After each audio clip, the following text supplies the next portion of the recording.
You don't need a divorce or any assets, Mark said, zipping his suitcase with a smug finality. Just accept it and move on. His smirk made my blood boil, but I kept my face neutral, watching my husband of 12 years pack up his life like it was nothing more than a weekend getaway. I'm Olivia Barrett, 35, and at this moment, I was watching my marriage unravel in the bedroom we once dreamed in, while his 20-year-old girlfriend waited in a car outside. The same house we built together, the one that was supposed to be our forever. So that's it? I asked, my voice far steadier than I felt. You're just leaving with Amanda and expecting me to stay legally married while he play house with her.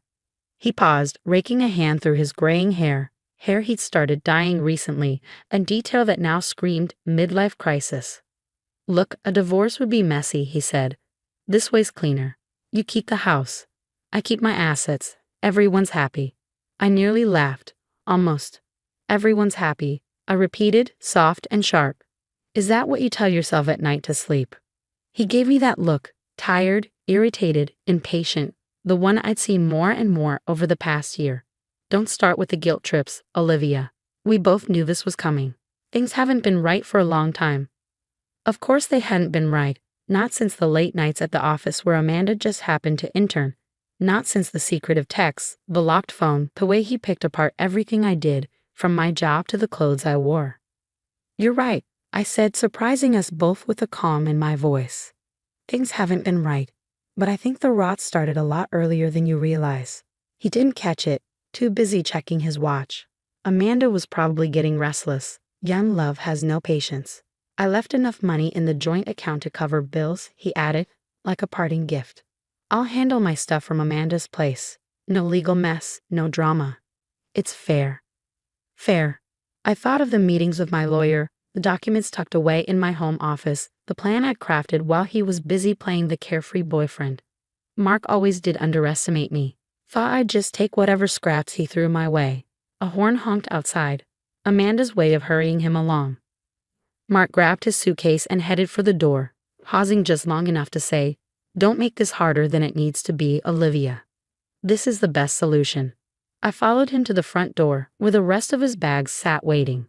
Through the window, I saw Amanda in her red convertible, flawless, checking her makeup in the mirror, oblivious in the way only the young can be. "You know what, Mark?" I said as he hoisted his bags into her trunk. "You're right, this is the best solution." He turned to me, caught off guard. "Really?" "Really," I smiled. "Go live your new life. Don't worry about me." He hesitated, unsure. This wasn't the scene he'd rehearsed in his head. No tears. No begging. Just calm compliance. "Good," he said finally. "Glad you're being reasonable." As he slid into the passenger seat, I called out, "Oh, and Mark, enjoy the next 2 weeks." He frowned. "What does that mean?" I only smiled and waved as Amanda's car pulled away, disappearing around the corner of our quiet suburban street. Inside, I went straight to my office and opened my laptop. Time to begin. He didn't know I'd been ready for this. I'd seen the signs, and while he was planning his new beginning, I was quietly gathering evidence, every lie, every shady transaction, every late night that didn't add up. I grabbed my phone and sent a single text to my lawyer. "He's gone. Time for phase 1. The reply came instantly. "Everything's set. Filing Monday morning." I looked around my house. It felt different already. Lighter. Mark thought he'd outmaneuvered me, that he could keep his wealth, his reputation, and still have Amanda on the side, while I quietly stayed tethered to his name.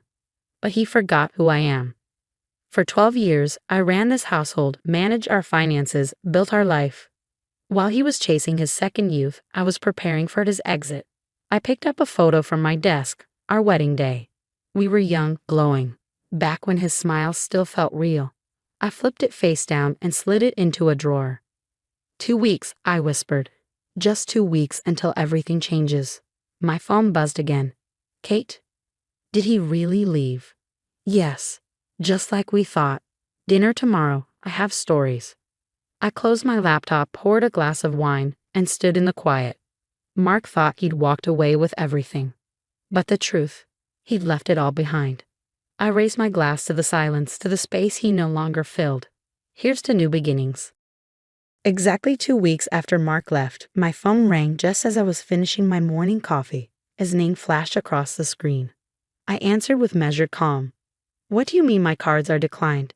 he barked, skipping any greeting. Panic edged his voice. "I just tried to pay for breakfast. Nothing works. Even the ATM says my account is frozen." I took a slow sip of coffee. "Oh, that? Yes, I got a notice this morning. The bank flagged some suspicious activity and froze our joint accounts." "Standard protocol, really?" "Standard protocol," he snapped. "Fix this, Olivia. Amanda and I have brunch reservations at—" "I can't," I said, cutting him off. Apparently, the bank noticed some large transfers to an account in Amanda's name. Funds I definitely didn't authorize. They're looking into it as potential fraud. The line went quiet. What did you do?" he asked, voice stripped of its usual bravado. "Me," I feigned innocence. "I just reported unauthorized use of our accounts. Thought maybe your identity had been stolen. Surely you wouldn't use marital funds to bankroll your affair, right?"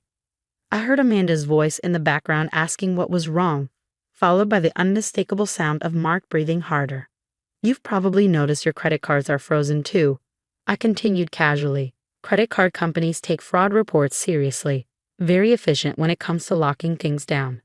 "This is insane," he hissed. "I'll just call the bank and—" "And say what?" I asked sweetly. "That you needed the funds to play house with your 20-year-old intern, while still legally married. Best of luck with that." My doorbell rang, right on schedule. "Hold on, Mark," I said, not bothering to mute the line. "Someone's at the door." I walked to the entryway and opened it. Officer Sanders stood there, crisp uniform and clipboard in hand. "Mrs. Barrett, hear about the financial fraud report." I made sure Mark heard me loud and clear. "Yes, officer, please come in. I've got all the documentation ready." "Olivia?" Mark's voice came through the speaker, rattled now. "Wait. Who's at the house? What's happening?" "Just the police, Mark. Standard procedure, remember." He cursed under his breath. "Listen, we can talk about this. I'll come over and—" "Oh, before I forget," I said, stepping back into the living room, "you should know I filed for divorce. Your lawyer should have the papers by now, and so does Mr. Peterson." The line went dead silent. Amanda's father, the senior partner at Mark's firm, the man who just promoted him, and the man who now had copies of every bank transfer, every hotel receipt, every charge tied to Amanda and billed to our accounts. "You didn't," he said hoarsely. "I already did. The home equity withdrawals you made to help Amanda buy her car. Those are of particular interest to the authorities." Officer Sanders took a seat as I wrapped up the call. We'd already gone through the evidence last week. Today was just protocol. "Olivia, please," Mark said, voice shaking. "We can work this out. I'll sign whatever you want." "How generous," I said. "Unfortunately, it's not up to you anymore. The investigation is already underway. Oh, and you may want to check your email." I ended the call and turned to Officer Sanders. "Shall we get started?"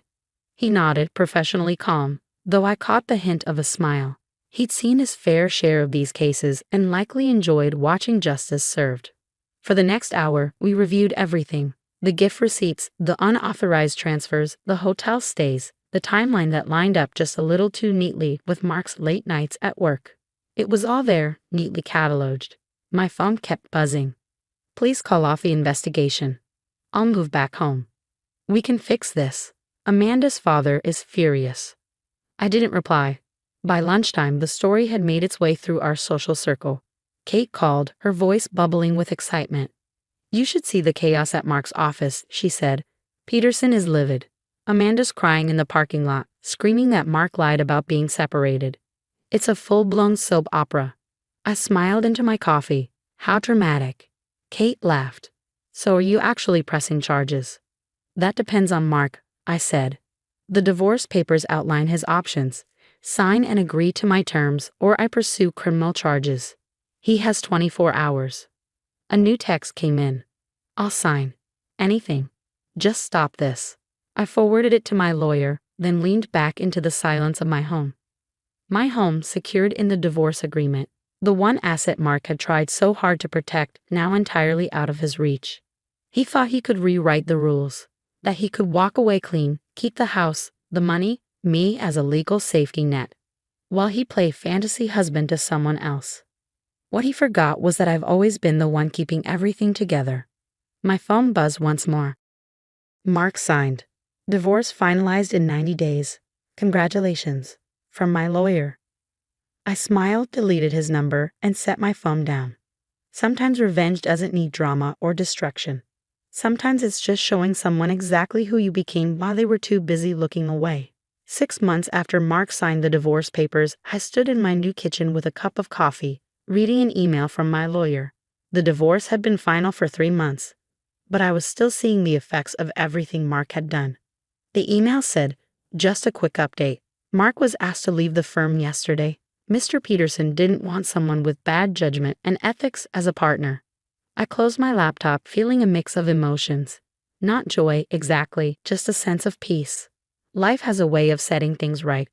Later that morning, my friend Kate came over, holding a bottle of champagne and grinning. "Did you hear the news?" she asked as she sat on my new sofa, the first piece of furniture I bought after redecorating. "Amanda's engaged. Already?" I raised an eyebrow. "To someone her age," Kate said, opening the champagne. "She says she wants someone more emotionally mature." Her words. We laughed. Mark had thrown away 12 years of marriage for a relationship that didn't even last 2 months. "What about Mark?" I asked. "Last I heard, he's living with his brother. Still job hunting. Not easy when your last boss won't recommend you." I nodded, thinking about how Mark had always been so sure of himself and his job. He never thought everything could fall apart so fast. "Do you have any regrets?" Kate asked. I paused. Not about reporting his fraud, and not about ending the marriage. Sometimes I feel sad that someone I love changed so much. Or maybe, Kate said gently, he was always that way, and you just didn't see it. She might have been right. There were signs, his little insults, how he ignored my achievements, his need to always be admired. But I had been too loyal to see clearly. My phone buzzed. A text from my neighbor Susan. "You won't believe who just drove by your house." I could guess. Mark. "Third time this week. Should I be worried?" "No," I replied. "He's just realizing what he lost." That afternoon, I walked through my home now. Every room had been redone to match my style. The dark, heavy furniture Mark liked was gone. I'd replaced it with bright, airy pieces that made me feel calm and free. His old office? I turned it into a yoga room, a quiet space for me to relax and heal. The walls that once showed off his business awards now held art I'd bought during my travels, something I'd always wanted to do but never did for his sake. The doorbell rang, and for a second, I froze. But it wasn't Mark. It was Sarah from my divorce support group, dropping off materials for our next meeting. I'd started attending the group 3 months ago and now helped other women going through the same pain I once felt. "The room's ready for tomorrow's meeting," I told her as I showed her into the old dining room. "Now a warm and welcoming space for our sessions." "You're amazing," Sarah said, looking around. 6 months ago, you were heartbroken. Now you're helping others and doing so well." I smiled, remembering those early days of pain. Sometimes the hardest moments in life help you find your true strength. That evening, I sat on the porch, watching the sunset, when another email from my lawyer came in. Mark had tried to undo the divorce terms, saying I pressured him into signing. The judge said no. I archived the email and didn't respond. Mark's attempts to twist the story didn't matter anymore. He had wanted to keep me legally tied to him while living another life. But in the end, it was his choices that set me free. Then my phone buzzed again. A message from an unknown number. "Mark, I miss you. I made a mistake. Can we talk?" I deleted the message and blocked the number. Some stories are better left in the past. I looked out at the garden where spring flowers were starting to bloom. I felt peaceful. The woman Mark left behind no longer existed.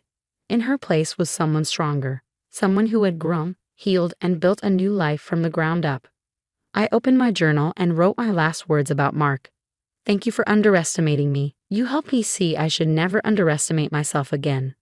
Tomorrow would bring new adventures, new goals, and maybe even new love. But tonight, I sat in the quiet of my new life, smiling. The sun set on another beautiful day, and I didn't look back.